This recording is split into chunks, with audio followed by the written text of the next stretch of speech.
tampak suka kejenuhan dan masih nekat mencari identitas dan jati dirinya. Boleh-boleh saja, namun jangan sampai mendiskreditkan mereka dalam ikhtiar bersama membangun gereja dan masyarakat yang kuat iman, erat rasa kemanusiaan dan toleran. Biarkan mereka meniti perkembangan tanpa kendali superioritas. Dengan demikian, diharapkan agar aksi dan saksi mereka ibarat lampu pijar yang dapat menyinari jalan kegelapan dan seharusnya tetap menyala sepanjang hidup bersama.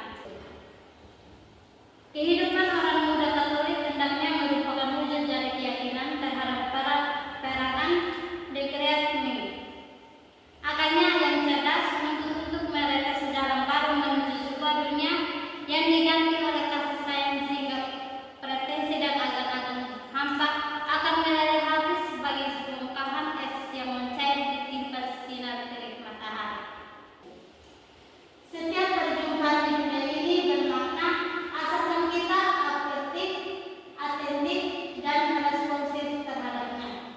Yang pertama, dalam upaya meningkatkan kualitas rasa memiliki terhadap orang muda Katolik, sangat diharapkan pembinaan atau pendamping memiliki sikap terbuka, bukan yang asli, tidak imitatif, yang bisa ditampilkan melalui yang pertama, menunjukkan performance yang wajar, hati yang tulus, kata yang sejujurnya, tidak berpura-pura, munafik atau hipokrit.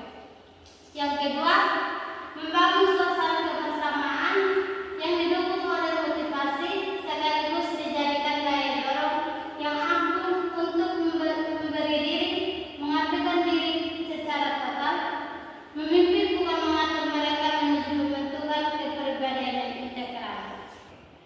Dua, atentif. Siapapun dia pasti ingin mendapatkan perhatian yang memadai, tidak awal. Apalagi kelompok usia orang muda itu, mereka sangat membutuhkan perhatian yang spontan dan bukan dibuat-buat. Pertama, perhatian yang menyata dalam selalu ada atau hadir bersama mereka, merasa solider, senasib, sepenanggungan, tanpa menciptakan jarak atasan bawahan, apalagi bermental superioritas. Yang kedua, kesediaan hati untuk memperhatikan yang lemah, sakit, minder, yang sulit berkomunikasi, terlebih yang mempunyai persoalan atau masalah pribadi. Yang ketiga, responsif. Bagaimana memberi tanggapan atau penilaian terhadap keberadaan atau kehadiran pribadi, perilaku, tutur kata mereka sebagai subjek bina yang sedang berada dalam masa pertumbuhan atau perkembangan menuju kematangan pribadi. Yang pertama, agar tidak menyinggung hal-hal yang sensitif, tidak terlalu jauh mencampuri urusan-urusan pribadi mereka atau mengatur yang cenderung menimbulkan permusuhan, rasa benci dan tidak simpati.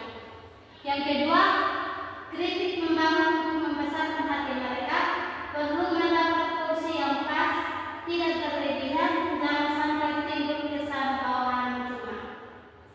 Mengingat bahwa kegiatan pendampingan atau pembinaan tersebut, subjek binanya adalah kelompok orang muda Katolik, maka perlu juga diperhatikan satu dua hal yang berkaitan dengan pengenalan identitas dan maknanya. Satu, makna. Apa adanya. Yang pertama, sederhana, langsung, jelas. Yang kedua, identitas. Identitas yang pertama, budaya atau sistem tingkah laku, bahasa, busana, aturan. Yang kedua, kekerabatan atau posisi, peran dan fungsi. Yang ketiga, pendidikan, tingkat pendidikan spesialisasi. Yang tiga, nama merupakan kontrak mutu atau sifat yang dominan dari sesuatu yang disebutkan. Nama juga menunjuk pada identitas pribadi seseorang dan makna kehidupan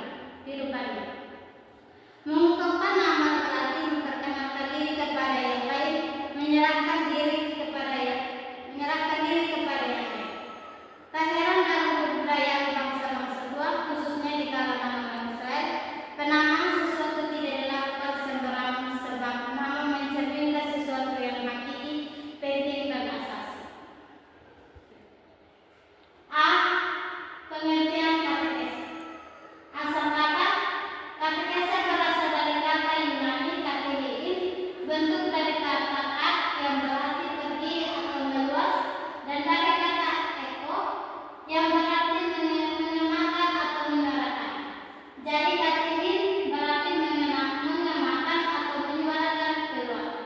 Kata ini mengandung dua pengertian. Yang pertama, KTI berarti perbuatan yang sedang disampaikan atau diwartakan. Kedua, KTI berarti ajaran dari para pemimpin. Satu, konsep gereja atau kelembagaan atau institusi. A. Konsep katekese gereja purba atau zaman para rasul. Katekese adalah penyampaian ajaran Yesus bagi calon-calon permandian. Inti katekese para rasul tentang wafat dan kebangkitan Kristus, itulah yang menjadi pokok iman. Iman akan wafat dan kebangkitan Kristus, itulah yang menjadi kunci keselamatan orang Kristen atau para pengikut Kristus. Bapak-bapak gereja atau Kristus. Katekese adalah pengajaran dan latihan bagi calon baptis. Sesudah zaman para rasul, pewartaan berjalan terus. Pewartaan diteruskan oleh para bapak gereja. Pewartaan dan para bapak gereja memperoleh peneguhan dari Rasul Santo Paulus yang menyatakan, "Akulah yang dalam Kristus Yesus telah menjadi bapamu oleh Injil yang diberikan kepadamu." 1 Korintus 24 ayat 15. Bagiku kehidupan adalah Kristus. Filipus bab 1 ayat 21. Tetapi aku tidak menghiraukan penyawaku sedikit pun, asal saja aku dapat mencapai garis finish dan menyelesaikan pelayanan yang ditugaskan oleh Tuhan Yesus kepadaku untuk memberi kesaksian tentang Injil. Kisah para Rasul bab 20 ayat 24. Isi pewartaan mereka selalu berpusat pada sejarah keselamatan yang terlaksana dalam Yesus Kristus. 2. Konsep para penulis atau ahli katekese. Penulis atau para ahli katekis merumuskan istilah katekese keberagaman. Ada yang merumuskan istilah katekese dari sudut akar tata bahasa. A. Adolf Rupert S.J. dalam bukunya Ensiklopedia Gereja mendefinisikan katekese berasal dari bahasa Yunani, artinya mengajar secara lisan atau memberitahukan. Menurut Pater Adolf, katekese itu mengajarkan atau pembinaan dasar hidup Kristiani, yakni iman dan perilaku Kristiani yang diberikan oleh orang tua, guru agama atau katekis. Hal yang sama diungkapkan oleh A.P. Budiono. Katekese berarti ingin menolong supaya dapat belajar hidup dari ilmu. B. C. Istilah-istilah. Terdapat berbagai macam istilah yang berhubungan dengan katekese. Istilah-istilah ini itu perlu diketahui agar lebih dipahami makna dan karya katekese. 1. Katekese, usaha pengajaran atau pendidikan agama bagi calon permandian atau bagi umat. Yang kedua, katekete, pemikiran yang sistematis dan pedagogis tentang ajaran agama bagi manusia dalam situasi konkret hidupnya. Yang ketiga katekis, guru agama atau orang yang atas nama gereja pewartaan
perwujudan iman dalam masyarakat. Diakonia adalah suatu bentuk pelayanan iman dengan mencarikan nilai iman yang bentuknya sangat manusiawi dan malahan proper sehingga langsung berhasil bagi perkembangan masyarakat. Yang kelima, pembentukan jemaat.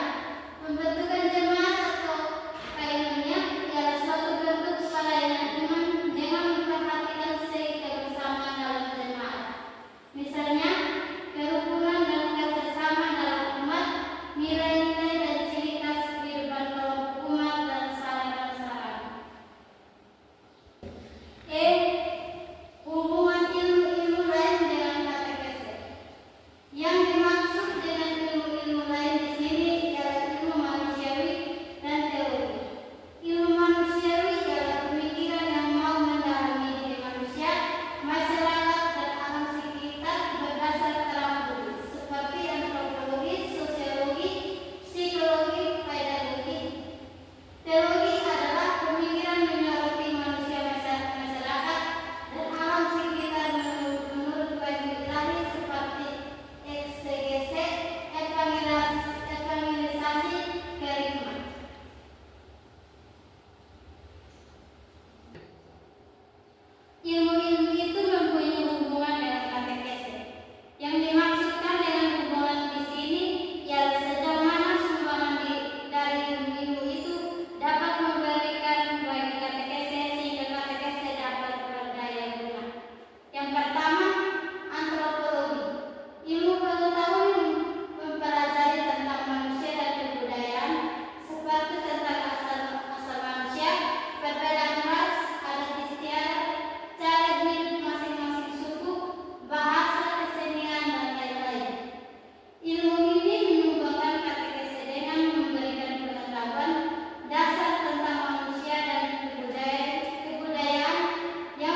dimulai dengan pemeriksaan yang cermat untuk menentukan kemampuan dan kelayakan calon baptis.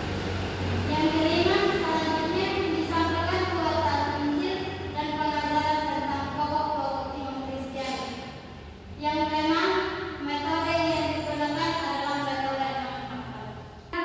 Abad tenang, pembaptisan dan pendidikan anak-anak.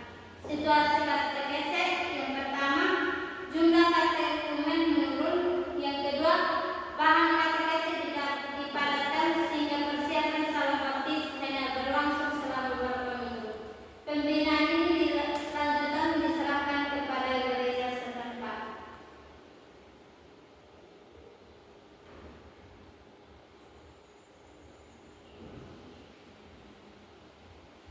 Yang kedua, orang dan wali baptis mewakili anak-anak untuk menjawab pertanyaan-pertanyaan dalam upacara pembaptisan. Yang ketiga, orang tua bertanggung jawab atas pendidikan iman anak. Yang kelima, pada abad ke-6, katekese bertujuan untuk membina hidup Kristen yang baik serta menekankan pengetahuan iman yang luas dan mendalam. 7. Katekese berkaitan erat dengan liturgi. 8. Ada katekese keluarga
Langkah